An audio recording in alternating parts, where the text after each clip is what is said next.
have called me to talk on this topic. I always feel nice when I come back to the Garden Ridge Hospital.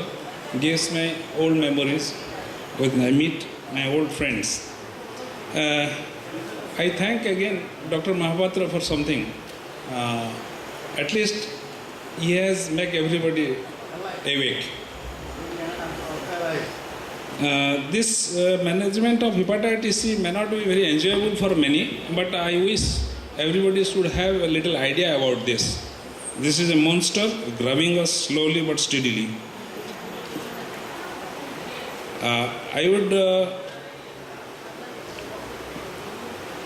I would say I have a lot of slides, but I will jump some of the unnecessary ones. And anybody who has doubt can stop me at any time you like. Hepatitis C virus, this was discovered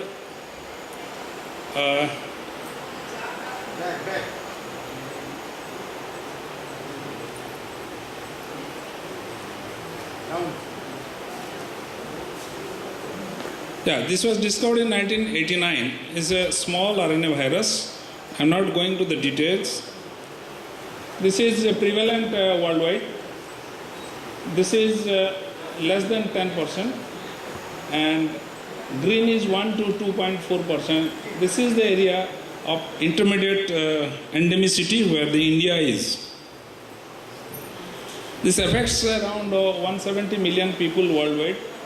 Earlier it was known as non-A non-B hepatitis. And this is the structure. This is more important for the microbiologists. This is a heterogeneous genotypes. There are 6 genotypes, 1 to 6, and there are variable. This is important because the response of therapy is different. The best is in 2, then 3, and the worst is in genotype 1. This we have to know when we are going to treat. The duration of treatment changes. Mutation occurs in single individual. This is quasi-species, and mutation allow hepatitis C to escape antiviral effects of the drug that you are using. This is very important to know what are the routes of transmission. Most of us know this probably. Blood transfusion is a major one, and frequent exposure to blood products like thalassemics, they have repeated blood transfusion, hemophilic patients, transplants, hemodialysis and chronic renal failure setup, cancer chemotherapy, and the parenteral exposure through needle prick, dentists, oral surgeons, dialysis again, and IV drug users. The other routes of transmission are sexual contact, multiple sexual partners, homosexual, prostitutes. Vertical transmission is infrequent. This is probably not known to many people. And however, this may increase by maternal associated HIV infection. The routes of transmission again are sharing razors, toothbrushes, unsterile syringe and needle with infected people, folk remedies such as acupuncture, cutting skin, etc. So most of them are injecting drug use. This is actually for the Western population. Sexual 15%. Transfusion, this is actually more in our case, Indians. And unknown still about 10%. This is most important. This is not spread by sneezing, hugging, coughing, food or water, breastfeeding, sharing eating utensils or drinking glasses, and casual contact. You must know the natural history of the disease. Exposure, about 15%, after the acute phase, 15% they resolve, and rest 85% they become chronic. Of this chronicity, about 80% they are stable, they don't create much problem. About 20% they go to cirrhosis, of which about 25% again have SCC, transplant and death, and other 75% they progressively but slowly they have a deterioration. Indian data, this is Indian data from this city. There were about 3,000 persons. The incidence of SCB antibody positive was around less than 1%. and 1% was adult, rest of them were adolescents and children. Elderly were about 2%. Most of them had genotype 3. That's important. As I said in the beginning, the genotype 3 response to medication is very good. The acute infection, this can be detected in blood within 6 weeks of infection. The antibodies to SCV are detected in 90% after 3 months. Elevation of enzymes occur within 4 to 12 weeks, and acute infection is rarely fulminant, so we don't worry there. This is in course of time. After exposure, it takes around 35 to 40 years to become cirrhosis and SCC. So you must be wondering that if the chances of going to cirrhosis and SCC is very slow, why worry about it? Actual worry is not allowing the disease to spread in our community. So that is the main issue why we should be knowing about SCV. Persons in whom SCV testing is recommended: illicit drug injection, person with high prevalence of SCV infection like hemophilia, hemodialysis patient, as I said, persons recipient of transfusion or organ transplantation, children born to SCV, and healthcare workers, current sexual partners of SCV infected persons. How to diagnose? This is mostly done by serological assays. This is very sensitive and specific.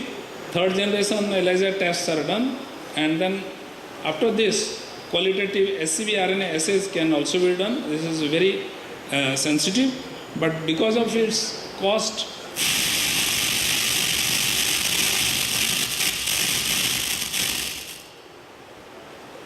so warning to stop quickly.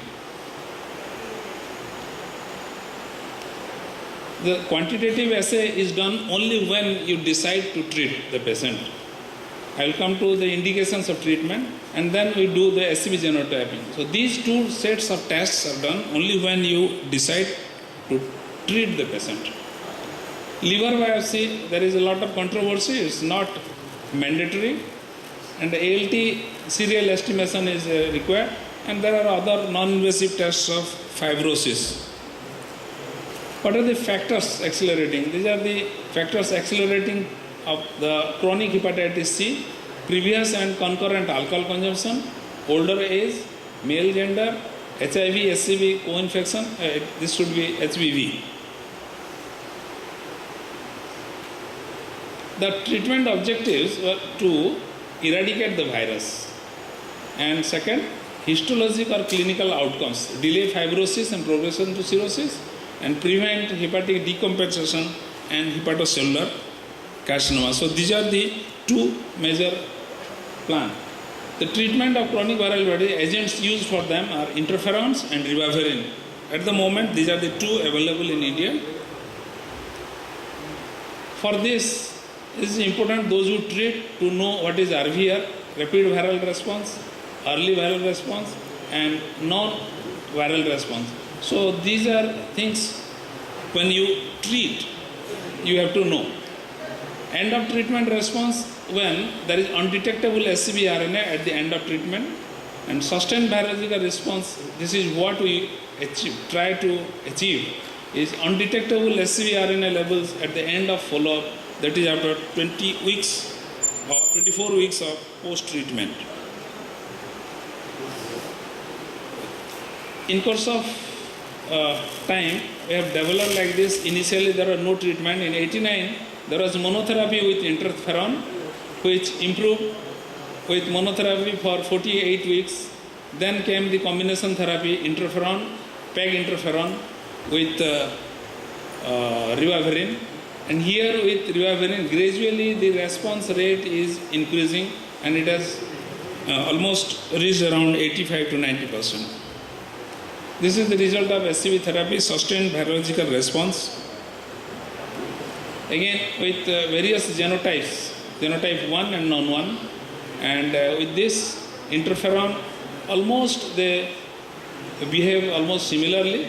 So later on I will tell you that rather than going for PEG interferon in India, because most of the genotypes are genotype non-1, we can also consider ordinary regular interferon. Now, who is the ideal candidate for treatment? Reactive to anti-SCV, SCV-RNA is positive. There is compensated liver disease. There is no decompensation, swelling, ascites, all those things are not there. There is no decompensation. ALT is increased. There is moderate to severe fibrosis and absence of contraindications. There is uncontrolled psychiatric disease. These are the contraindications. Active substance or alcohol abuse, severe cytopenia, comorbid conditions, autoimmune disease, decompensated cirrhosis. Of course, we have separate kind of medication for that. Post kidney, lung and heart transplant, pregnancy or unable to comply with contraceptive, and known allergy. There is a huge chart. I will not go to the details. People who are eligible, if there is genotype 1, then you do the SCV RNA quantitative, then go for the treatment. Consider at 12 weeks. If there is decline by 2 logs, proceed for treatment. If there is no decline, you may consider stopping. This is very important for people who are trying to treat the treatment, do the treatment. With genotype 2 or 3, this is applicable mostly for our setup, where there is no liver biopsy is mandatory. You treat with PEG interferon and ribavirin for 24 weeks, and that's almost successful. And when SCV RNA is not detected, you may also sometimes try to stop at 12 weeks. These are the factors: genotype 2 or 3, low SCV RNA, age, male, female, and fibrosis, etc. So these are the contributing factor. The common side effects are flu-like symptoms. This is a must. To counter this, you give paracetamol. Hair loss, you give just reassurance, there is no treatment. However, it's a good thing is that after you stop treatment, the hair loss is recovered. Psychiatric symptoms, so you have to consult psychiatrist. Hemolytic anemia, sometimes you have to reduce the dose of ribavirin. And neutropenia, also you will have to reduce the dose of interferon. Nowadays, you have specific stimulating factors are there, GM-CSF and erythropoietin for the anemia. These are the special patient groups. Chronic Hep C with the normal ALT, we have to do liver biopsy and then individualize. You cannot have a regular protocol for that. In children, in age below 3, this is not indicated. 3 to 17, you can consider interferon alpha 2A or 2B and ribavirin. The other one also is HIV. This is a very difficult situation because the response is a little poor and simultaneously CD4 count should be done and HIV monitoring should be done. For renal disease, this is a really problem, and before transplant we have to fix up the disease because after transplant you cannot give the interferon, which is the mainstay of therapy of SCV. The other special groups, decompensated cirrhosis, ideally we don't give any therapy, but low dose interferon can be tried, and acute hepatitis C, mostly we don't give any therapy, but situation where the person is having chemotherapy or other thing, you can try to treat them, and the treatment is here is very good.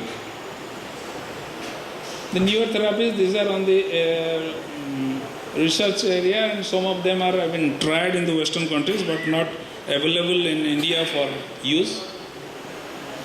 These are the molecular based therapy, and the best thing will be the antisense oligonucleotides and ribozymes, all are in laboratory. So the clinical practice today, to sum up, is if you suspect high check SCV RNA PCR, even if anti-SCV is negative. Genotype 2 and 3 are better than 1. Alcohol and HIV, they increase the risk of development of chronic liver disease. SCV genotype is mandatory to know determine the duration of therapy. As I said, genotype 1 48 weeks and 2, 3 24 weeks. The combination therapy is better than monotherapy, and pegylated interferon is better than regular interferon. And interferon monotherapy can be tried when ribavirin is contraindicated, like in a renal failure setup. Check viral load at 4 weeks, 12 weeks and 24 weeks of treatment, and also after 24 weeks of post-treatment to know SBR, which we try to achieve, sustained virological response. Retreatment can be tried if there are relapses, and this can be done by longer duration or increasing the dose. No vaccine for hepatitis has yet been available, so that's the most pitiable situation. That's why whatever disease we have in hand, we must treat them to block the spread of the disease. And as I said, prevention is key to limiting the spread of hepatitis C. Thank you very much. Any questions I would like to answer?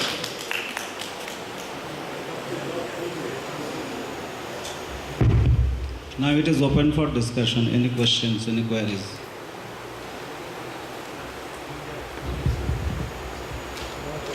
If there is no question, there are two questions from my side. One is, it is a chronic disease, and it is from the acute to chronic, it is around 80 to 85%. So why we are not treating on the acute stage? If we can treat, what is the harm? This is number one. And number two, you are treating by this ribavirin PEG interferon. What is your opinion regarding the triple drug regime? That is PIs, that is the boceprevir or tenofovir, like that. What is your opinion? Second question first. Yes, those are good, but they are being tried in the Western countries for the genotype 1, where the treatment is really difficult. And once they are available, they have their own side effects, problems, apart from the cost. But I think they will catch up with, because one major advantage will be the absence of a prick. So that will be the only advantage. But the outcome has not been very encouraging so far. And the first question, yes, I agree, this is the best time to treat acute hepatitis, but how do you know? Unless you are really very active in screening people, anybody who has a prick or anything, or you are regularly screening a thalassemic, then only you can know the acute hepatitis. Otherwise it's very difficult because it goes unnoticed. If you can notice, yes, I agree, it is the best thing to treat, and the treatment results are very good. Thank you.